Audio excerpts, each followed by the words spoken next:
ಓಂ ನಮಃ ಶಿವಾಯ್. ಭಾರತ್ ಮಾತಾ ಶಿವಶಕ್ತಿ ಅವತಾರ್. ಶಿವ ತಂದೆಯ ನೆನಪಿದೆಯೇ?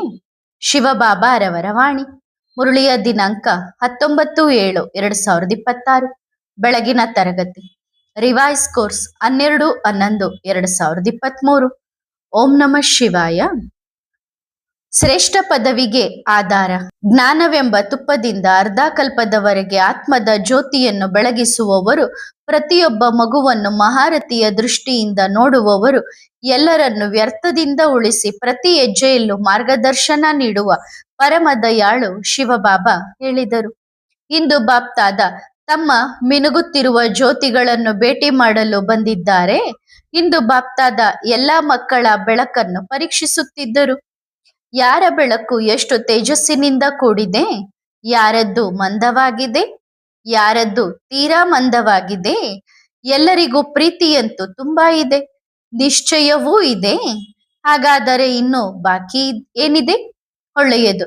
ಪ್ರೀತಿ ಮತ್ತು ನಿಶ್ಚಯವು ತಮ್ಮ ತಮ್ಮ ತಿಳುವಳಿಕೆಗನುಸಾರವಾಗಿದೆ. ತಂದೆಯ ತಿಳುವಳಿಕೆಯ ಪ್ರಕಾರ ಪ್ರೀತಿ ಮತ್ತು ನಿಶ್ಚಯದಲ್ಲಿ ಬಹಳ ಕೊರತೆ ಇದೆ. ಅದಕ್ಕಾಗಿಯೇ ಇರುವ ಬೆಳಕು ಬಹಳ ಮಂದವಾಗಿದೆ. ತಮ್ಮ ಅನುಸಾರ, ತಮ್ಮ ಆಲೋಚನೆಯ ಅನುಸಾರ, ತಮ್ಮ ವಿಚಾರಗಳ ಅನುಸಾರ ಏನೇ ಸಂಕಲ್ಪ ಮಾಡಿದರೂ ಅದು ತಂದೆಯು ಕೊಡುವ ಜ್ಞಾನದ ತುಪ್ಪದಲ್ಲಿ ನೀರನ್ನು ಬೆರೆಸಿ ಬತ್ತಿ ಹಚ್ಚಲು ಪ್ರಯತ್ನಿಸಿದಂತೆ ಆಗ ಆ ಬತ್ತಿಯು ಶಬ್ದ ಮಾಡುತ್ತದೆ. ತಂದೆಯೂ ಹೇಳಿದರು, ತಂದೆಯು ಏನನ್ನು ನೀಡುತ್ತಾರೋ, ಎಂತಹ ಜ್ಞಾನದ ತುಪ್ಪವನ್ನು ಕೊಡುತ್ತಾರೋ ಅದನ್ನೇ ತಮ್ಮ ಆತ್ಮರೂಪಿ ದೀಪದಲ್ಲಿ ಹಾಕಿ ಇದರಿಂದ ಜ್ಯೋತಿಯು ಒಂದೇ ಲಯದಲ್ಲಿ ಬೆಳಗಲಿ, ಎಂದಿಗೂ ಹೆಚ್ಚು ಅಥವಾ ಕಡಿಮೆ ಆಗಬಾರದು.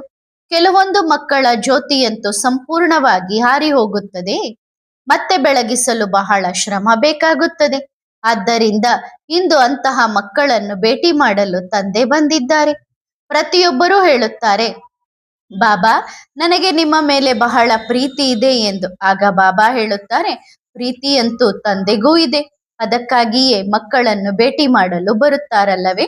ಪ್ರೀತಿಯಲ್ಲಿ ಕೊರತೆ ಇಲ್ಲ. ಆದರೆ ಎಷ್ಟು ಪ್ರೀತಿ ಇದೆ? ಕೆಲವೊಮ್ಮೆ ತಂದೆಯು ಏನನ್ನಾದರೂ ಹೇಳಿ ಹೋದರೆ ಮಕ್ಕಳು ಅದರ ಅರ್ಥವನ್ನು ತಮ್ಮದೇ ರೀತಿಯಲ್ಲಿ ತಪ್ಪಾಗಿ ತೆಗೆದುಕೊಳ್ಳುತ್ತಾರೆ. ಹೌದು, ಕೆಲವೊಮ್ಮೆ ಒಳ್ಳೆಯ ವಿಚಾರ ಸಾಗರ ಮಂಥನ ನಡೆದರೆ ಸರಿಯಾಗಿಯೂ ತೆಗೆದುಕೊಳ್ಳುತ್ತಾರೆ. ಆದರೆ ಯೋಗವು ಚೆನ್ನಾಗಿದ್ದರೆ ವಿಚಾರ ಸಾಗರ ಮಂಥನವು ಚೆನ್ನಾಗಿರುತ್ತದೆ. ಯೋಗದ ಕೊರತೆಯಿಂದ ವಿಚಾರ ಸಾಗರ ಮಂಥನ ಮಾಡಿದರೆ ಅದರ ಅರ್ಥವೇ ಬೇರೆಯಾಗಿ ಬಿಡುತ್ತದೆ.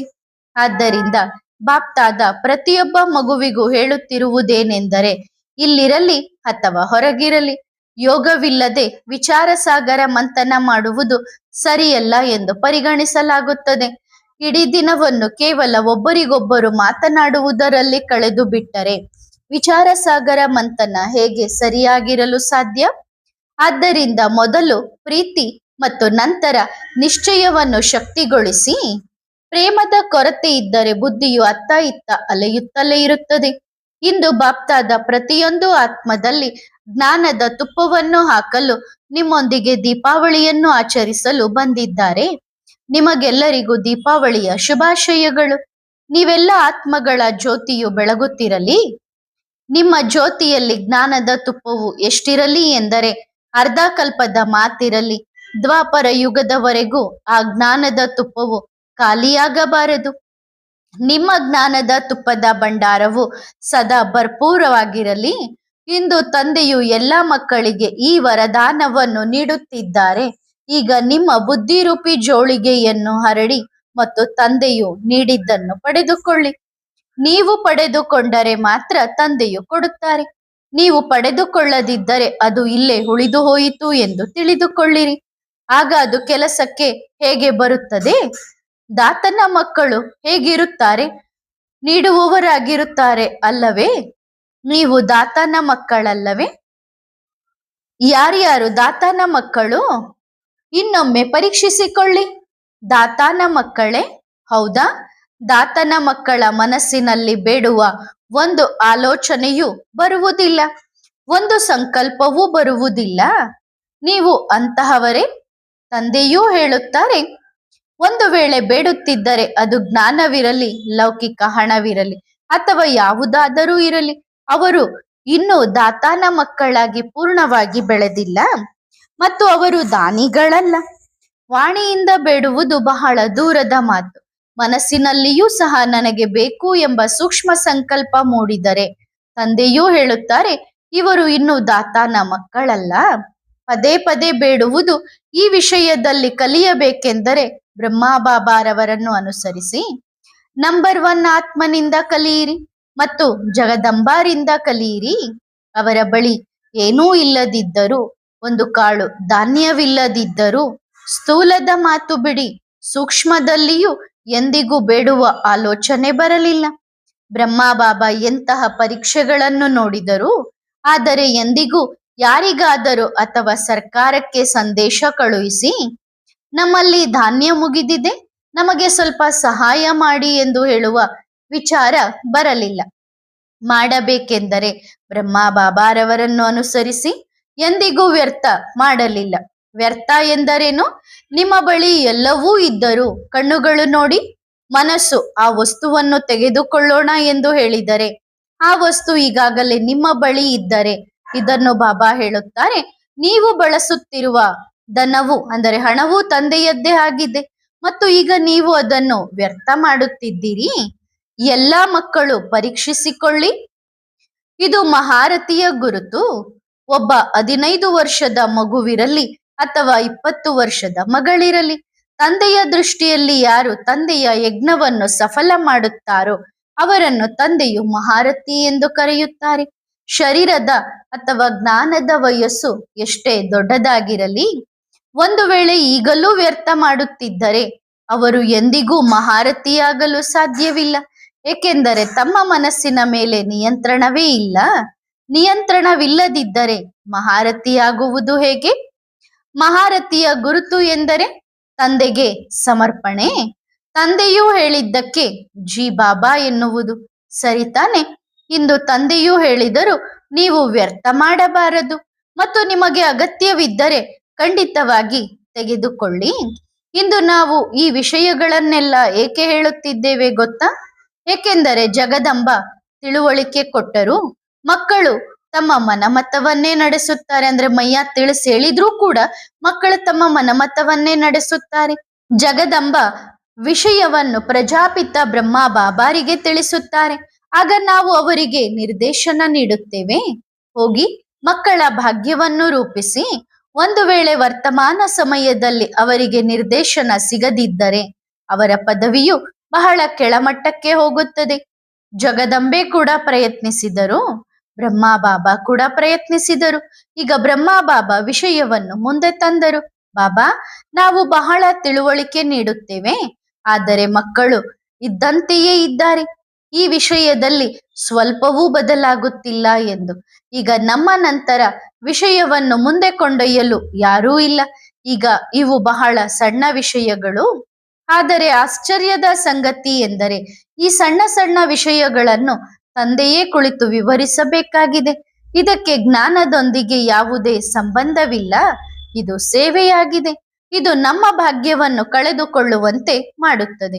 ಇಂದು ತಂದೆಯು ಎಲ್ಲ ಸಣ್ಣ ವಿಷಯಗಳ ಬಗ್ಗೆ ಗಮನ ಸೆಳೆಯಬೇಕಾಗಿದೆ. ಆಶ್ಚರ್ಯದ ಸಂಗತಿ ಎಂದರೆ ಯಜ್ಞದ ಯಾವುದಾದರೂ ಕೆಲಸ ನಿಮಗೆ ತಿಳಿದಿದ್ದರೂ ನೀವು ಅದನ್ನು ಮಾಡುವುದಿಲ್ಲ. ಆ ಕೆಲಸವನ್ನು ಮಾಡಿಸಲು ಹೊರಗಿನಿಂದ ಜನರನ್ನು ಕರೆಯಲಾಗುತ್ತದೆ. ಅವರಿಗೆ ಹಣ ಕೊಟ್ಟು ಆ ಕೆಲಸವನ್ನು ಮಾಡಿಸಲಾಗುತ್ತದೆ. ಆಶ್ಚರ್ಯವೆಂದರೆ ನಿಮಗೆ ಜ್ಞಾನವಿದೆ. ಜ್ಞಾನವಿದ್ದರೂ ನಾವು ಯೋಚಿಸುತ್ತೇವೆ, ಇಲ್ಲ ಇಲ್ಲ, ನಾವು ಮಹಾರಾಜರು, ರಾಜರು, ನಾವು ಇಷ್ಟು ಸಣ್ಣ ಪುಟ್ಟ ಕೆಲಸವನ್ನು ಹೇಗೆ ಮಾಡಲು ಸಾಧ್ಯ?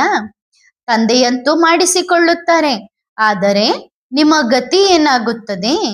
ಈಗ ಮಕ್ಕಳು ತಮ್ಮನ್ನು ತಾವು ಪರೀಕ್ಷಿಸಿಕೊಳ್ಳಿ. ಏಕೆಂದರೆ ಹೀಗೆ ಯೋಚಿಸಬೇಡಿ, ಅರೆ ಬಾಬಾ ನಮ್ಮವರೇ ಅಲ್ಲವೇ, ನಮ್ಮ ಹತ್ತಿರವೇ ಇದ್ದಾರಲ್ಲವೇ, ನಮ್ಮ ಜೊತೆಯಲ್ಲೇ ಇರುತ್ತಾರೆ, ಹಾಗಾಗಿ ನಮಗೆ ಏನೂ ಹೇಳುವುದಿಲ್ಲ ಎಂದು. ಇಲ್ಲ, ಧರ್ಮರಾಜನ ಬಳಿ ಮನೆಯಲ್ಲಿ ಕುಳಿತುಕೊಳ್ಳುವವನಿರಲಿ, ಅವನ ಮಗನೇ ಇರಲಿ ಅಥವಾ ಎಲ್ಲೇ ಕುಳಿತುಕೊಳ್ಳುವವನಿರಲಿ, ಅವನ ಬಳಿ ಪ್ರತಿಯೊಂದು ಆತ್ಮದ ಲೆಕ್ಕಪತ್ರವಿದೆ. ಇಂತಹ ವಿಷಯಗಳನ್ನು ಈಗ ತಂದೆಯು ವಿವರಿಸಬೇಕೆಂದರೆ ಈಗಲೂ ಪ್ರೀತಿಯ ಕೊರತೆ ಇದೆ ಮತ್ತು ನಿಶ್ಚಯದ ಕೊರತೆ ಇದೆ ಎಂದು ತಿಳಿಯಿರಿ. ಒಂದು ವೇಳೆ ಪ್ರೇಮ ಮತ್ತು ನಿಶ್ಚಯ ಎರಡೂ ಇದ್ದರೆ ತಮ್ಮ ಸಂಸ್ಕಾರಗಳಿಗೆ ವಶರಾಗಿರುವುದನ್ನು ಬದಲಾಯಿಸಿಕೊಳ್ಳಿ. ಏಕೆಂದರೆ ಅಂತಿಮ ಸಮಯ ನಡೆಯುತ್ತಿದೆ. ಅಂತಿಮ ಸಮಯ ಬಂದಿದೆ ಎಂದು ಭಾವಿಸಿ. ಇನ್ನು 2 ಗಂಟೆಯ ನಂತರ ನಿಮ್ಮ ಶರೀರವು ಬಿಟ್ಟು ಹೋಗಲಿದೆ ಮತ್ತು ನಿಮ್ಮ ಮನಸ್ಸಿನಲ್ಲಿ ತೀವ್ರ ಇಚ್ಛೆ ಮೂಡಿತು. ನನಗೆ ಇದು ಬೇಕು, ಅದು ಬೇಕು, ಹೀಗೆ ಬೇಕು ಎಂದು. ಮತ್ತು ಈ ಬೇಕು ಬೇಕು ಎನ್ನುವುದರಲ್ಲಿ ನಿಮ್ಮ ದೇಹದ ತ್ಯಾಗವಾಯಿತು. ನೀವು ಶರೀರ ಬಿಟ್ರಿ ಅಂದ್ರೆ ನೀವು ಎಲ್ಲಿ ಬೇಕು ಬೇಕು ಎಂಬ ಮಾರುಕಟ್ಟೆಯಲ್ಲಿ ನಿಂತಿದ್ದೀರೋ ಅಲ್ಲಿಯವರೆಗೆ ನಿಮ್ಮ ಇನ್ನೊಂದು ಶರೀರ ಸಿದ್ಧವಾಗುವವರೆಗೆ ನೀವು ಭೂತವಾಗಿ ಆ ಮಾರುಕಟ್ಟೆಯಲ್ಲೇ ಅಲೆಯುತ್ತಿರುತ್ತೀರಿ. ಫರಿಸ್ತಾ ಆಗಿ ತಂದೆಯ ಬಳಿ ಬರಲು ಸಾಧ್ಯವಿಲ್ಲ. ಫರಿಸ್ತಾ ಹೇಗೆ ಆಗುತ್ತೀರಿ? ಏಕೆಂದರೆ ನೀವು ಒಂದು ಸಂಸ್ಕಾರವನ್ನು ಹಿಡಿದುಕೊಂಡು ಈ ದೇಹವನ್ನು ತ್ಯಾಗ ಮಾಡಿದರೆ ಫರಿಷ್ಠಾ ಹೇಗೆ ಆಗುತ್ತೀರಿ? ಯೋಚಿಸಿ ನೋಡಿ. ಅಂತಮತಿ ಸೋಗತಿ, ಅಂತಿಮ ಸಮಯದಲ್ಲಿ ಯಾವ ಸ್ಥಿತಿ ಇರುತ್ತದೆಯೋ ಅಂತಹ ಸ್ಥಿತಿಯಲ್ಲೇ ಶರೀರವು ಬಿಟ್ಟು ಹೋಗುತ್ತದೆ. ಈಗ ಮಕ್ಕಳೇ, ನಿಮ್ಮ ಪರೀಕ್ಷೆಯನ್ನು ಮಾಡಿಕೊಳ್ಳಿ. ನೀವು ಸಿದ್ಧರಾಗಿದ್ದೀರಾ? ಅವರು ಕನ್ಯೆಯರಿಬ್ಬರಿರಲಿ, ಸಹೋದರಿಯರಿರಲಿ ಅಥವಾ ಯಾರೇ ಇರಲಿ, ತಂದೆಯ ಮುಂದೆ ಇಂದು ಎಲ್ಲರೂ ಆತ್ಮರೂಪದಲ್ಲಿ ಕುಳಿತಿದ್ದಾರೆ ಮತ್ತು ತಂದೆಯು ಆತ್ಮನೊಂದಿಗೆ ಮಾತನಾಡುತ್ತಿದ್ದಾರೆ, ಶರೀರದೊಂದಿಗಲ್ಲ. ಮತ್ತು ಬಾಬಾ ಹೀಗೆ ಯೋಚಿಸುತ್ತಿಲ್ಲ. ಹೌದು, ಇವರು ಜ್ಞಾನಕ್ಕೆ ಬಂದು ಬಹಳ ಕಡಿಮೆ ಸಮಯವಾಗಿದೆ. ಇವರಿಗೆ ಹೆಚ್ಚು ತಿಳುವಳಿಕೆ ನೀಡುವುದು ಒಳ್ಳೆಯದು.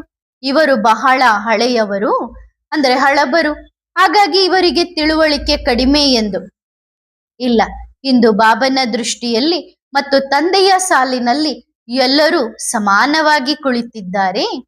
ಇಲ್ಲಿ ಯಾರು ಮಹಾರಥಿಯಲ್ಲ ಮತ್ತು ಯಾರು ಸಣ್ಣ ಮಗುವಲ್ಲ, ಏನೂ ಇಲ್ಲ. ತಂದೆಯ ದೃಷ್ಟಿಯಲ್ಲಿ ಪ್ರತಿಯೊಬ್ಬ ಮಗುವು ಮಹಾರಥಿಯೇ. ಸಣ್ಣ ಅಥವಾ ದೊಡ್ಡವರು ಎಂದು ತಂದೆ ಎಂದಿಗೂ ನೋಡುವುದಿಲ್ಲ. ಹೌದು, ಶರೀರದ ವಯಸ್ಸಿನ ಪ್ರಕಾರ ಸಣ್ಣವರಿಗೆ ಬಹಳ ಪ್ರೀತಿಯಿಂದ ಮತ್ತು ದೊಡ್ಡವರಿಗೆ ಗೌರವ ನೀಡುವುದು ಆತ್ಮದ ಸಹಜ ಗುಣವಾಗಿದೆ. ನಮಗಿಂತ ಮೊದಲು ಈ ಪ್ರಪಂಚಕ್ಕೆ ಬಂದಿರುವ, ನಮಗಿಂತ ಮೊದಲು ಈ ಸೃಷ್ಟಿಗೆ ಬಂದಿರುವ ಆತ್ಮಕ್ಕೆ ನಾವು ಹೃದಯದಿಂದ ಪ್ರಣಾಮ ಮಾಡಬೇಕು, ಗೌರವ ಕೊಡಬೇಕು. ಹೇ ಆತ್ಮವೇ, ನೀವು ನಮಗಿಂತ ಮೊದಲು ಈ ಪ್ರಪಂಚವನ್ನು ನೋಡಿದ್ದೀರಿ. ಹಾಗಾಗಿ ನಮಗಿಂತ, ನಮ್ಮ ಈ ದೇಹರೂಪಿ ಉಡುಪಿಗಿಂತ, ಬಟ್ಟೆಗಿಂತ ನಿಮ್ಮ ದೇಹರೂಪಿ ಉಡುಪು ದೊಡ್ಡದಾಗಿದೆ. ಆದ್ದರಿಂದ ನಾವು ನಿಮ್ಮ ಮಾತನ್ನು ಗೌರವಿಸುತ್ತೇವೆ. ಮತ್ತು ಯಾರು ದೊಡ್ಡವರಿದ್ದಾರೋ, ಸಣ್ಣ ಮಕ್ಕಳಾಗಿ ಬಂದಿದ್ದಾರೋ ಅವರಿಗೆ ನೀವು ಏನ್ ಹೇಳಬೇಕು? ಹೇ ಆತ್ಮವೇ, ನಾನು ನಿಮಗಿಂತ ಮೊದಲು ಬಂದಿದ್ದೇನೆ. ನಾನು ಬಹಳಷ್ಟನ್ನು ನೋಡಿದ್ದೇನೆ, ಬಹಳಷ್ಟನ್ನು ಮಾಡಿದ್ದೇನೆ. ಈಗ ನಿಮ್ಮ ಸರದಿ ನೋಡಿ. ನಾನು ನಿಮಗೆ ಇಲ್ಲಿ ಏನಾಗುತ್ತದೆ, ಹೇಗೆ ಆಗುತ್ತದೆ ಎನ್ನುವುದೆಲ್ಲವನ್ನು ತಿಳಿಸುತ್ತೇನೆ. ಹಾಗಾಗಿ ಈ ಸೃಷ್ಟಿಗೆ ನಾನು ನಿಮ್ಮನ್ನು ಸ್ವಾಗತಿಸುತ್ತೇನೆ. ಈ ಪ್ರಪಂಚವು ಬಹಳ ಸುಂದರವಾಗಿದೆ, ಏಕೆಂದರೆ ಇದು ಬಾಬಾ ನಿರ್ಮಿಸಿದ ಪ್ರಪಂಚವಾಗಿದೆ. ಆದ್ದರಿಂದ ನೀವು ಕೂಡ ಬಾಬಾರನ್ನು ಬಹಳ ಪ್ರೀತಿಯಿಂದ ನೆನಪು ಮಾಡಬೇಕು. ನೀವು ನಿಮ್ಮ ಮಗುವನ್ನು ಹೇಗೆ ಪ್ರೀತಿಸುತ್ತೀರೋ ಹಾಗೆ. ಆದ್ದರಿಂದ ಪ್ರತಿಯೊಂದು ಆತ್ಮದ ಬಗ್ಗೆ ನೀವು ಈ ಗೌರವದ ಭಾವನೆಯನ್ನು ಹೊಂದಿರಬೇಕು. ನೋಡಿ, ನೀವು ಪರಮಧಾಮದಿಂದ ಈಗ ತಾನೇ ಬಂದಿದ್ದೀರಲ್ಲವೇ? ನೀವು ಎಷ್ಟು ಒಳ್ಳೆಯವರು. ಒಳ್ಳೆಯದು, ನೀವು ನಿಮ್ಮ ಇಂದಿನ ಜನ್ಮದ ಲೆಕ್ಕಪತ್ರವನ್ನು ಪೂರ್ಣಗೊಳಿಸಿ ಬಂದಿದ್ದೀರಿ. ಹಾಗಾಗಿ ನೀವು ಎಷ್ಟು ಮಹಾನ್. ಇದು ಪ್ರೇಮದ ಸಂಬಂಧವಾಗಿದೆ. ನಾನು ದೊಡ್ಡವನು, ನೀವು ಸಣ್ಣವರು, ನಾನು ಸಣ್ಣವಳು, ನೀವು ದೊಡ್ಡವರು ಎಂಬ ಭಾವನೆಯಿಂದ ಮೇಲೆ ಬಂದು ಆತ್ಮವನ್ನು ನೋಡಬೇಕು. ನಾವು ಒಬ್ಬ ತಂದೆಯ ಮಕ್ಕಳೇ ಆಗಿದ್ದೇವೆ, ಒಂದೇ ಕುಟುಂಬದವರಾಗಿದ್ದೇವೆ. ನಮಗೆ ಒಬ್ಬರೇ ತಂದೆ ಮತ್ತು ಒಂದೇ ಧರ್ಮ. ಈ ಶರೀರ, ಈ ಮನಸ್ಸು ನಾವು ಎಂದಿಗೂ ಮಾಡಬಾರದು ಎಂದುಕೊಂಡಿದ್ದನ್ನು ನಮ್ಮಿಂದ ಮಾಡಿಸುತ್ತದೆ. ಅಂದ್ರೆ ನಾವಿಂಥದ್ದು ಮಾಡಬಾರ್ದು ಅಂದುಕೊಂಡಿದ್ದೆ ಮನಸ್ಸು ನಮ್ಮಿಂದ ಮಾಡಿಸ್ತದೆ. ಆದ್ದರಿಂದ ಇಂದು ತಂದೆಯೂ ಹೇಳಿದ್ದನ್ನು ಪ್ರತಿಯೊಬ್ಬ ಮಗುವು ಗಮನದಲ್ಲಿಟ್ಟುಕೊಳ್ಳಿ. ಒಂದು ವೇಳೆ ನೀವು ವ್ಯರ್ಥ ಸಂಕಲ್ಪ ಮಾಡಿದರೂ ಅದರ ಪಾಪದ ಹೊರೆಯು ತಂದೆಯ ಮೇಲಾಗಲಿ ಅಥವಾ ತಾಯಿಯ ಮೇಲಾಗಲಿ ಅಥವಾ ಬ್ರಹ್ಮ ಬಾಬಾರವರ ಮೇಲಾಗಲಿ ಬರುವುದಿಲ್ಲ. ಅದಕ್ಕೆ ಸ್ವತಃ ನೀವೇ ಜವಾಬ್ದಾರರಾಗುತ್ತೀರಿ. ಮಮ್ಮ ಬಾಬಾರವರ ಮೇಲೆ ಹೇಗೆ ಬರುತ್ತದೆ? ಯಾವಾಗ ಅವರು ನಿಮಗೆ ತಿಳುವಳಿಕೆ ನೀಡಿರುವುದಿಲ್ಲವೋ ಆಗ ಅವರ ಮೇಲೆ ಬರುತ್ತದೆ. ಒಂದು ವೇಳೆ ಪ್ರೇಮವಿದ್ದರೆ ಇದು ಬಹಳ ಸಣ್ಣ ಸಂಸ್ಕಾರವಾಗಿದೆ. ಕೇವಲ ಇದನ್ನು ಬದಲಾಯಿಸಿಕೊಂಡರೆ ತಂದೆಯ ನೆನಪು ಕೂಡ ಬಹಳ ಶಕ್ತಿಯುತವಾದ ರೀತಿಯಲ್ಲಿ ಬರುತ್ತದೆ ಮತ್ತು ಬಾಬಾ ಕುಳಿತು ನಿಮ್ಮೊಂದಿಗೆ ಮಾತನಾಡುತ್ತಾರೆ. ನಿಮಗೆ ಹೇಳುತ್ತಾರೆ, ನೀವು ಹೀಗೆ ಮಾಡಿ, ಹೀಗೆ ಮಾಡಬೇಡಿ, ನೀವು ಇದನ್ನು ಮಾಡಿ, ಇದನ್ನು ಮಾಡಬೇಡಿ, ನೀವು ಹೀಗೆ ಮಾಡಬೇಕು, ಹೀಗೆ ಮಾಡಬಾರದು ಎಂದು. ಬುದ್ಧಿಯಲ್ಲಿ ತಂದೆಯ ನೆನಪಿದ್ದರೆ ತಂದೆಯೂ ನೀಡುತ್ತಾರಲ್ಲವೇ? ನಿಮ್ಮ ಮನಸ್ಸಿನಲ್ಲಿ ಕೇವಲ ಆ ವ್ಯರ್ಥ ವಿಷಯಗಳೇ ನಡೆಯುತ್ತಿದ್ದರೆ ಬಾಬನಿಗೆ ಸ್ಥಾನ ಎಲ್ಲಿ ಸಿಕ್ಕಿತು ಹೇಳಿ? ಬಾಬನಿಗೆ ಸ್ಥಾನ ಕೊಡಿ, ಆಗ ಬಾಬಾ ನಿಮಗೆ ಪ್ರತಿ ಹೆಜ್ಜೆಯಲ್ಲೂ ಮಾರ್ಗದರ್ಶನ ಕೊಡುತ್ತಾರೆ. ಒಳ್ಳೆಯದು ಮಕ್ಕಳೇ. ಇಂದು ಯಾರ ದಿನ? ನೀವು ದೀಪರಾಜ ಮತ್ತು ನಾವು ದೀಪರಾಣಿಯರ ದಿನ. ದೀಪರಾಜ ಮತ್ತು ದೀಪರಾಣಿಯರ ದಿನ. ಹಾಗಾದರೆ ದೀಪರಾಣಿಯರು ದೀಪರಾಜನಿಂದ ಸಂತೋಷವಾಗಿದ್ದಾರೆಯೇ ಅಥವಾ ಇಲ್ಲವೇ? ಸಂತೋಷವಾಗಿದ್ದೀರಾ? ಎಲ್ಲಾ ರಾಣಿಯರು ಸಂತೋಷವಾಗಿದ್ದೀರಾ? ರಾಣಿ ಸಂತೋಷವಾಗಿದ್ದೀಯಾ? ನಿನ್ನನ್ನು ನೀನು ರಾಣಿ ಎಂದು ತಿಳಿದುಕೊಂಡಿದ್ದೀಯಾ? ರಾಣಿಯೇ ಅಥವಾ ದೇಹದ ಅಭಿಮಾನವಿದೆಯೇ? ಇಲ್ಲ ತಾನೆ. ನಾನು ಪುರುಷ ಎಂದು, ರಾಣಿ ಎಂದು ತಿಳಿದುಕೊಂಡಿದ್ದೀರಾ? ಇಂದು ರಾಣಿಯ ಅನುಭವ ಪಡೆದುಕೊಳ್ಳಿ. ನಾನು ರಾಣಿ ಎಂದು ಅನುಭವಿಸಿ. ಆಗುತ್ತಿಲ್ಲ ಅಲ್ಲವೇ? ಯಾರಿಗೆ ಆಗುತ್ತಿಲ್ಲವೋ ಅವರು ಬಹಳ ಕಠಿಣವಾದ ದೇಹದ ಅಭಿಮಾನದಲ್ಲಿದ್ದಾರೆ ಎಂದು ತಿಳಿಯಿರಿ. ಒಳ್ಳೆಯದು. ಇಲ್ಲಿಯಂತೂ ಎಲ್ಲರಿಗೂ ನಾನು ರಾಣಿ ಎಂಬ ಅನುಭವವಾಗುತ್ತಿದೆ. ಎಲ್ಲರಿಗೂ ಆಗುತ್ತಿದೆಯೇ? ಆಗುತ್ತಿದೆ. ಇಲ್ಲಿ ಆಗುತ್ತಿಲ್ಲ. ಒಳ್ಳೆಯದು. ನಿಮ್ಮದಿದೆಯೇ? ಒಂದು ವೇಳೆ ಕೈ ಎತ್ತಲು ಹೇಳಿದರೆ ಬಹುತೇಕ ಜನರು ಎತ್ತುತ್ತಾರೆ. ನೋಡಿ, ಆ ರಾಣಿ ಕುಳಿತಿದ್ದಾಳೆ, ಕ್ರಿಯೆಯು ರಾಣಿಯಂತೆಯೇ ಮಾಡುತ್ತಿದ್ದಾಳೆ. ಬಹಳ ಒಳ್ಳೆಯದು. ನಾನು ದೀಪರಾಜನ ರಾಣಿ ಎಂದು ಅನುಭವ ಮಾಡಲು ಸಾಧ್ಯವಾಗುತ್ತಿಲ್ಲ. ರಾಣಿಯಾಗಿದ್ದೀರಾ? ಇಂದು ಅನುಭವ ಮಾಡಿಸದೆ ಬಾಬಾ ಹೋಗುವುದಿಲ್ಲ. ಅನುಭವಿಸಿದ್ದೀರಾ? ರಾಣಿಯಾಗಿದ್ದೀರಾ? ನಾನು ರಾಣಿ, ಹೀಗೆ ಆಗಿದ್ದೀರಾ? ಈ ಅನುಭವ ಏನಿದೆ ನೋಡಿ, ದೀಪರಾಜ ನಿಮ್ಮ ಮುಂದಿದ್ದಾರೆ. ದೇಹದ ಅಭಿಮಾನ ಬಿಟ್ಟು ಬಿಡಿ. ಮೊದಲು ದೇಹದ ಬಾಣ ಬಿಡಿ. ಮೊದಲು ದೇಹದ ಬಾಣವನ್ನು ತ್ಯಾಗ ಮಾಡಿ. ಇದು ಶರೀರವಲ್ಲ. ನೀವು ರಾಣಿ ಎಂದು ಯೋಚಿಸಿ. ನೀವು ದೀಪರಾಜನ ರಾಣಿ. ಇದು ಶರೀರದ, ಇದು ಪುರುಷನ ಉಡುಪು. ಇದನ್ನು ತ್ಯಾಗ ಮಾಡಿ ನೋಡಿ, ಅನುಭವಿಸಿ. ನಾನು ಒಂದು ಆತ್ಮ, ಒಂದು ಸಣ್ಣ ಮಿನುಗುವ ನಕ್ಷತ್ರ. ನನ್ನ ಮುಂದೆ ದೀಪರಾಜ ಕುಳಿತಿದ್ದಾರೆ. ನಾನು ಒಂದು ಮಣಿ. ಆ ವಿಷಯವನ್ನು ಅನುಭವಿಸಿ. ದೇಹದ ಅಭಿಮಾನವನ್ನು ಪಕ್ಕಕ್ಕಿಡಿ. ತಂದೆಯು ಮೊದಲೇ ಹೇಳಿದ್ದಾರೆ, ಯಾರು ಲಕ್ಷ್ಮಿ ಮತ್ತು ನಾರಾಯಣನ ಪುರುಷಾರ್ಥ ಮಾಡುತ್ತಾರೋ ಅವರು ಶ್ರೇಷ್ಠ ಪದವಿಯನ್ನು ಪಡೆಯಲು ಸಾಧ್ಯವಿಲ್ಲ. ಮತ್ತು ಯಾರು ಆತ್ಮನಾಗುವ ಪುರುಷಾರ್ಥ ಮಾಡುತ್ತಾರೋ ಅಂತಹ ಮಕ್ಕಳಿಗೆ ಶ್ರೇಷ್ಠ ಪದವಿ ಸಿಗುತ್ತದೆ. ನೀವು ನಾನು ಇದು ಎಂದು ತಿಳಿದುಕೊಂಡರೆ ಮತ್ತು ನಾನು ನಾರಾಯಣನೇ ಆಗುತ್ತೇನೆ ಎನ್ನುವುದು ಪುರುಷಾರ್ಥವಲ್ಲ. ಅಕ್ಕಂದಿರು, ನಾನು ಲಕ್ಷ್ಮಿಯೇ ಆಗುತ್ತೇನೆ ಎಂದು ಯೋಚಿಸುವುದು ಇದು ಪುರುಷಾರ್ಥವಲ್ಲ. ಒಂದು ವೇಳೆ ಆತ್ಮದ ಪಾಠ ಪಕ್ಕಾ ಮಾಡಿಕೊಂಡರೆ, ಅಂದರೆ ನಾನು ಆತ್ಮ ಮತ್ತು ನನ್ನ ಪುರುಷಾರ್ಥದ ಪ್ರಕಾರ ನಾನು ಲಕ್ಷ್ಮಿಯಾಗಲಿ ಅಥವಾ ನಾರಾಯಣನಾಗಲಿ, ನನ್ನ ಪಾತ್ರದ ಪ್ರಕಾರ ನೀವು ಯಾವ ಪದವಿಯನ್ನು ಕೊಡಲು ಬಯಸುತ್ತೀರೋ ಬಾಬಾ ನನಗೆ ಅದೆಲ್ಲವೂ ಸ್ವೀಕಾರಾರ್ಹ ಎಂದು ಹೇಳುತ್ತಾರೆ. ಅಂದ್ರೆ ನೀವು ಲಕ್ಷ್ಮಿ ಪಾತ್ರ, ನಾರಾಯಣನ್ ಪಾತ್ರ ಕೊಟ್ಟರು ನನಗೊಪ್ಪಿಗೆ ಇದೆ ಅಂತ. ಹಾಗಾದರೆ ನಿಮ್ಮನ್ನು ನೀವು ಪರೀಕ್ಷಿಸಿಕೊಳ್ಳಿ. ಆತ್ಮನ ಪಾಠ ಪಕ್ಕಾ ಇದೆಯೇ? ಇದೆಯೇ? ನಮಗಂತೂ ಪಕ್ಕಾ ಇದೆ. ಏಕೆಂದರೆ ಪುರುಷರಾಗಲಿ ಅಥವಾ ಸ್ತ್ರೀಯಾಗಲಿ ನಮ್ಮ ಮೇಲೆ ಪುರುಷ ಅಥವಾ ಸ್ತ್ರೀ ಸಂಸ್ಕಾರಗಳು ಯಾವುದೇ ಪ್ರಭಾವ ಬೀರುವುದಿಲ್ಲ. ಆತ್ಮನ ಪಾಠ ಪಕ್ಕಾ. ಈಗ ನೀವು ಹೇಳುತ್ತೀರಿ, ಬಾಬಾ ನೀವು ಜನ್ಮ ತೆಗೆದುಕೊಳ್ಳುವುದಿಲ್ಲವಲ್ಲ, ಹಾಗಾಗಿ ನಿಮಗೆ ಶರೀರದ ಅಭ್ಯಾಸ ಮಾಡುವ ಅಗತ್ಯವಿರುವುದಿಲ್ಲ ಎಂದು. ತೆಗೆದುಕೊಳ್ಳುವುದಿಲ್ಲ. ಆದರೆ ನಾವು ಶರೀರ ತೆಗೆದುಕೊಳ್ಳದಿದ್ದರೂ ನಿಮ್ಮನ್ನು ಅಷ್ಟು ಪ್ರೀತಿಸುತ್ತೇವೆ ಎಂದರೆ ನಿಮಗಾಗಿ ನಾವು ಶರೀರವನ್ನು ತೆಗೆದುಕೊಳ್ಳುತ್ತೇವೆ. ಜನ್ಮ ತೆಗೆದುಕೊಳ್ಳದಿದ್ದರೂ ಶರೀರವನ್ನಂತೂ ತೆಗೆದುಕೊಳ್ಳುತ್ತೇವಲ್ಲವೇ? ಹಾಗಾಗಿ ತಂದೆಗೂ ನೀವು ಹೇಳಿದಿರಿ ಬಂದು ನೋಡಿ ಈ ಪ್ರಪಂಚದಲ್ಲಿ ಎಂದು. ಆಗ ತಂದೆ ಹೇಳಿದರು, ಸರಿ ತಾನೆ, ಈ ಪ್ರಪಂಚದ ಸ್ವಲ್ಪ ಅನುಭವವನ್ನೇಕೆ ಪಡೆಯಬಾರದು ಎಂದು. ಹಾಗಾಗಿ ತಂದೆಯು 2 ತನುಗಳನ್ನು ತೆಗೆದುಕೊಂಡರು, ಸ್ತ್ರೀ ಮತ್ತು ಪುರುಷ ಎರಡನ್ನೂ ತೆಗೆದುಕೊಂಡರು, ಅನುಭವಿಸಿದರಲ್ಲವೇ. ಒಳ್ಳೆಯದು ಮಕ್ಕಳೇ.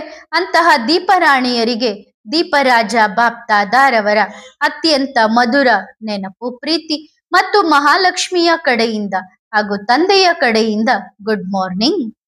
ಮಹಾಲಕ್ಷ್ಮಿ ಯಾರು ಎಂದು ಗೊತ್ತಿದೆಯೇ? ಇಂದು ಮಹಾಲಕ್ಷ್ಮಿ ಚೈತನ್ಯದಲ್ಲಿ ನಿಮ್ಮ ಮುಂದೆ ಕುಳಿತಿದ್ದಾರೆ.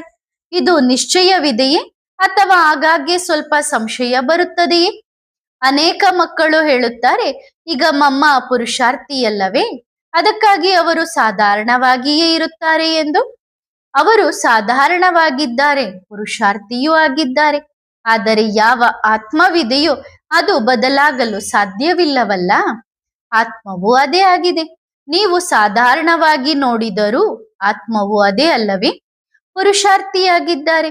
ಆದರೆ ಇವರು ಸಂಪೂರ್ಣರಾಗಲು ಸಮಯ ಬೇಕಿಲ್ಲ. ನೀವೆಲ್ಲರೂ ಮೊದಲು ನಿಮ್ಮ ಮನಸ್ಸು ಬುದ್ಧಿಯಲ್ಲಿ ಈ ವಿಷಯವನ್ನು ಹಾಕಿಕೊಳ್ಳಿ. ಒಂದು ವೇಳೆ ಆತ್ಮವು ಎಲ್ಲಾದರೂ ಸಿಲುಕಿಕೊಂಡಿದ್ದರೆ ಅದು ಮಾಡಬೇಕಾದ ಮುಖ್ಯ ಕೆಲಸವನ್ನು, ಅಂದರೆ ಇಲ್ಲಿಗೆ ತಲುಪುವುದನ್ನು ಮಾಡಬೇಕು ಅಷ್ಟೇ.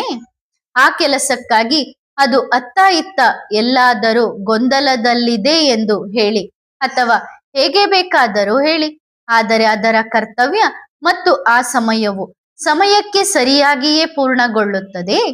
ಇಷ್ಟಂತೂ ನಿಮ್ಮ ಜೊತೆಯಲ್ಲಿದೆ ಅಲ್ಲವೇ? ಈಗ ಅದು ನಿಮ್ಮ ದೃಷ್ಟಿಯಾಗಿದೆ. ನೀವು ಮಹಾಲಕ್ಷ್ಮಿಯನ್ನು ನೋಡುತ್ತೀರೋ ಅಥವಾ ಸಾಧಾರಣ ಪುರುಷಾರ್ಥಿಯನ್ನು ನೋಡುತ್ತೀರೋ, ಅದು ನಿಮ್ಮ ದೃಷ್ಟಿಯಾಗಿದೆ. ಇವರು ಮಹಾಲಕ್ಷ್ಮಿ ಹೇಳುತ್ತಾರಲ್ಲವೇ, ನೀವು ನಿಮ್ಮ ತಾಯಿ ತಂದೆಯಿಂದ ಹುಟ್ಟಿದಾಗ ನೀವು ಯಾರ ಮಕ್ಕಳು ಎಂದು ನಿಮ್ಮ ತಾಯಿ ಹೇಳುತ್ತಾರಲ್ಲವೇ? ನಿಮ್ಮ ತಂದೆ ಹೇಳುತ್ತಾರೆ, ನೀವು ನನ್ನ ಮಗು ಎಂದು. ಹೀಗೆ ತಾನೆ? ಮಗುವಿಗೆ ಪರಿಚಯ ನೀಡುವವರು ಯಾರು? ಮಗುವಿಗೆ ತನ್ನ ತಂದೆ ಯಾರು ಎಂದು ತಿಳಿದಿರುವುದಿಲ್ಲ. ಮಗುವಿಗೂ ತನ್ನ ತಾಯಿ ಯಾರು ಎಂದು ತಿಳಿದಿರುವುದಿಲ್ಲ. ಆದರೆ ತಂದೆ ಮತ್ತು ತಾಯಿಗೆ ಗೊತ್ತಿರುತ್ತದೆ, ಇದು ನನ್ನ ಮಗು ಎಂದು. ಅದಕ್ಕಾಗಿಯೇ ತಂದೆಗೆ ಗೊತ್ತಿದೆ ಇವರು ಮಹಾಲಕ್ಷ್ಮಿ ಎಂದು, ಮತ್ತು ಇವರಿಗೂ ಗೊತ್ತಿದೆ ಇವರು ಮಹಾಲಕ್ಷ್ಮಿ ಎಂದು.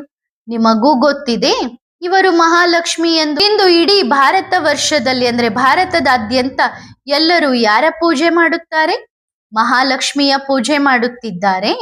ಆದರೆ ಜಡದಲ್ಲಿ ಮಾಡುತ್ತಾರೆ. ಆಶ್ಚರ್ಯದ ಸಂಗತಿ ಎಂದರೆ ಈ ಇಡೀ ಭಾರತದಲ್ಲಿ ಈ ಸಣ್ಣ ಮನೆ ಮತ್ತು ಈ ಸಣ್ಣ ಮನೆಯಲ್ಲಿ ಈ ಚೈತನ್ಯ ಮಹಾಲಕ್ಷ್ಮಿ ಕುಳಿತಿದ್ದಾರೆ. ಆಶ್ಚರ್ಯದ ಸಂಗತಿ ಅಲ್ಲವೇ? ಮತ್ತು ಈ ಕಣ್ಣುಗಳಿಂದ ನೋಡುವ ನೀವು ಮಹಾನ್ ಅದೃಷ್ಟಶಾಲಿಗಳು. ಏಕೆಂದರೆ ಈ ಕಣ್ಣುಗಳಿಂದ ನೀವು ಮಹಾಲಕ್ಷ್ಮಿಯನ್ನು, ಈ ಆತ್ಮವನ್ನು ಈ ಸಾಧಾರಣ ಉಡುಪಿನಲ್ಲಿ ನೋಡುತ್ತಿದ್ದೀರಿ. ಇದು ಆಶ್ಚರ್ಯದ ಸಂಗತಿ ಅಲ್ಲವೇ? ಆಶ್ಚರ್ಯದ ಸಂಗತಿ. ಎಂದಿಗೂ ಮಹಾಲಕ್ಷ್ಮಿಯ ಶಬ್ದಗಳು, ಮಾತುಗಳು, ನಡವಳಿಕೆ, ವ್ಯವಹಾರದ ಮೇಲೆ ಹೋಗಬೇಡಿ. ಇದು ಸಂಗಮ ಯುಗದಲ್ಲಿ ಪ್ರತಿಯೊಂದು ಆತ್ಮದ ಪಾತ್ರದ ಪರಿವರ್ತನೆಯಾಗಿದೆ. ಪ್ರತಿಯೊಂದು ಆತ್ಮವು ಈ ಸಂಗಮ ಯುಗದಲ್ಲಿ ಸಂಪೂರ್ಣತೆಯ ಕಡೆಗೆ ಪ್ರಯಾಣಿಸುತ್ತದೆ. ಆದರೆ ಅಷ್ಟೇ, ತಂದೆಯಿಂದ ಹೊರಟ ಮೊದಲ ಕಿರಣವು ನಿಮ್ಮ ಮೇಲೆ ಬಂದು ಬಿದ್ದ ಆ ಆತ್ಮವನ್ನು ನೋಡಿ. ನಿಮ್ಮ ಜೊತೆಯಲ್ಲಿದೆ, ನಿಮ್ಮ ಹತ್ತಿರದಲ್ಲಿದೆ. ಮತ್ತು ಹೀಗಲ್ಲ, ಬಾಬಾ ಅನೇಕ ಕಡೆ ಮಿಲನ ಮಾಡಲು ಹೋಗುತ್ತಾರೆ ಎಂದು ನಿಮಗೆ ಅನಿಸುತ್ತದೆ, ಹೌದಲ್ಲವೇ? ಹೌದು, ಅನಿಸುತ್ತದೆ. ಆದರೆ ಯಾರ ಹೆಜ್ಜೆಗಳನ್ನು ಇಟ್ಟುಕೊಂಡು ಹೋಗುತ್ತಾರೆ? ಮಹಾಲಕ್ಷ್ಮಿಯ ಹೆಜ್ಜೆಗಳನ್ನಿಟ್ಟುಕೊಂಡು ಹೋಗುತ್ತಾರೆ. ಏಕೆ? ಯಾವುದೇ ರಾಜ್ಯದ ಮಕ್ಕಳು ನಮ್ಮ ಮನೆ ಬಾಗಿಲಿಗೆ ಮಹಾಲಕ್ಷ್ಮಿ ಬರಲೇ ಇಲ್ಲ ಎಂದು ಹೇಳಬಾರದು ಎಂದು. ಹಾಗಾಗಿ ಈ ಬ್ರಾಹ್ಮಣ ತಾಯಿ ತಂದೆ ಇಬ್ಬರು ಸಂಚರಿಸುತ್ತಿದ್ದಾರೆ, ಮಾತಾಪಿತ ಇಬ್ಬರೂ ನಡೆಯುತ್ತಿದ್ದಾರೆ. ಅದಕ್ಕಾಗಿಯೇ ಈ ಇಡೀ ಭಾರತದಾದ್ಯಂತ ಈ ಎಲ್ಲಾ ಯಾತ್ರೆ ಏಕೆ? ಈ ಚಕ್ಕರ ಏಕೆ?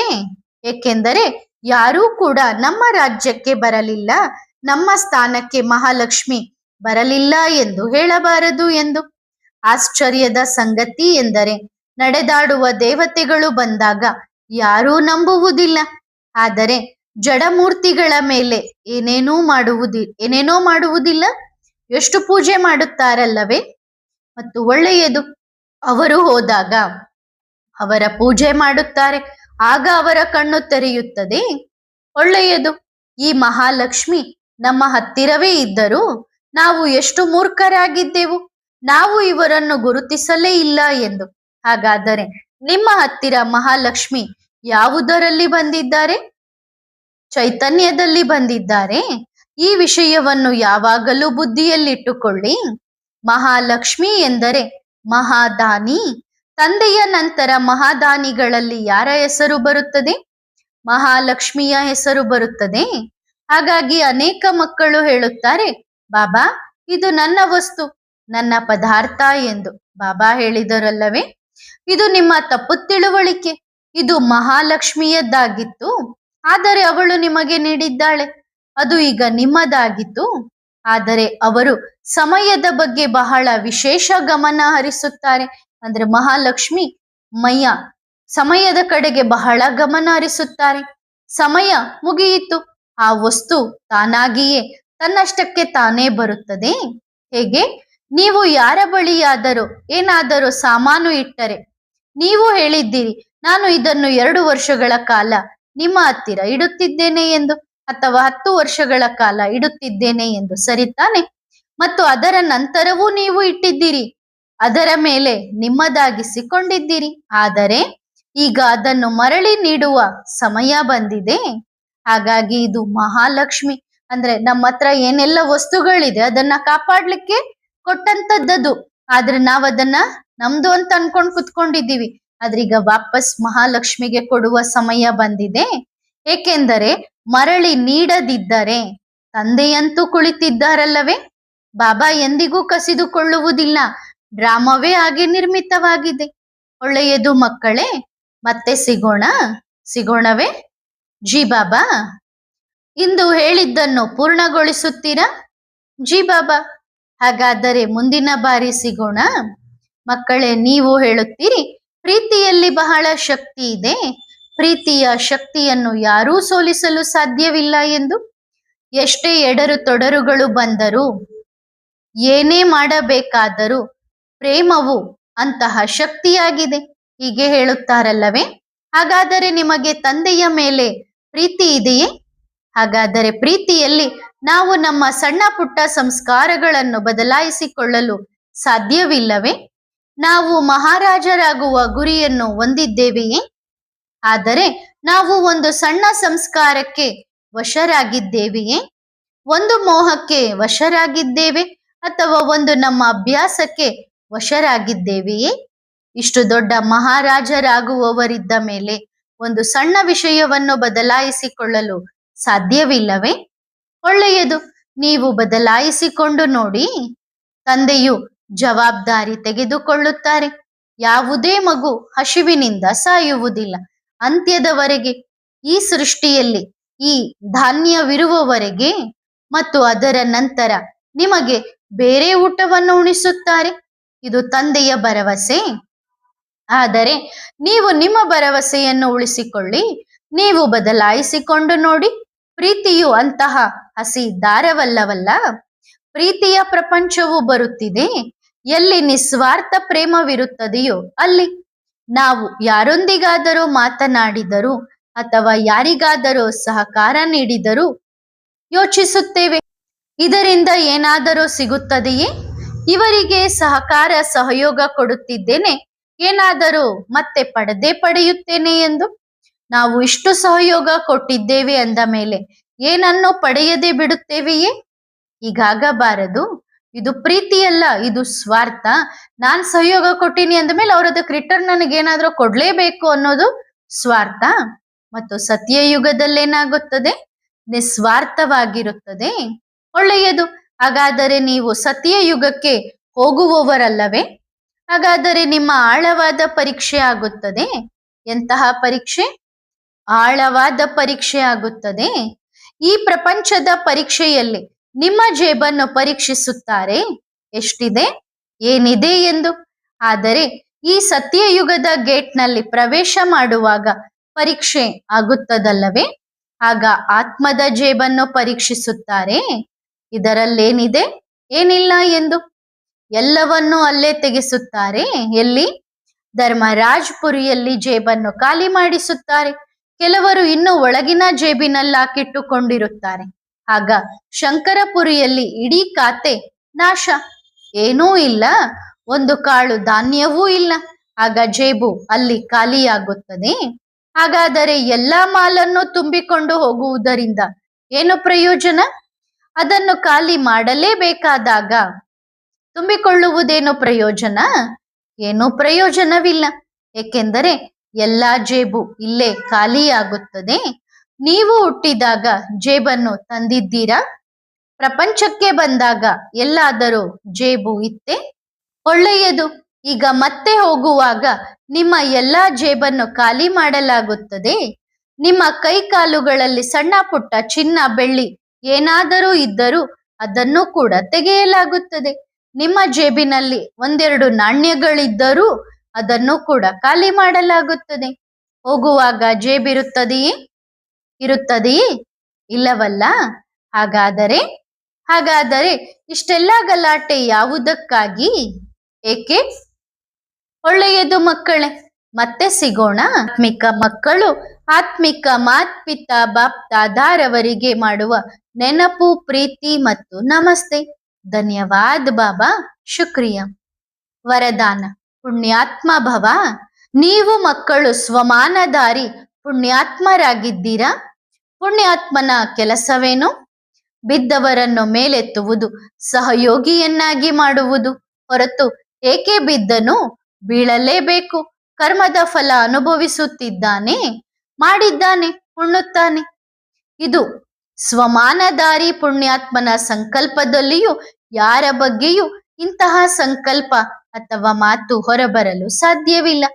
ಅಂತಹ ಪುಣ್ಯಾತ್ಮರು ಪರವಶರಾದವರನ್ನು ಸ್ವತಂತ್ರರನ್ನಾಗಿ ಮಾಡುತ್ತಾರೆ. ಅಹಂಕಾರದ ಅಂಶವೂ ಇರುವುದಿಲ್ಲ. ಬಾಪ್ದಾದ ಪ್ರತಿಯೊಬ್ಬರನ್ನು ಅಂತಹ ಪುಣ್ಯಾತ್ಮನ ದೃಷ್ಟಿಯಿಂದ ನೋಡುತ್ತಾರೆ. ಒಳ್ಳೆಯದು. ಓಂ ನಮಃ ಶಿವಾಯ.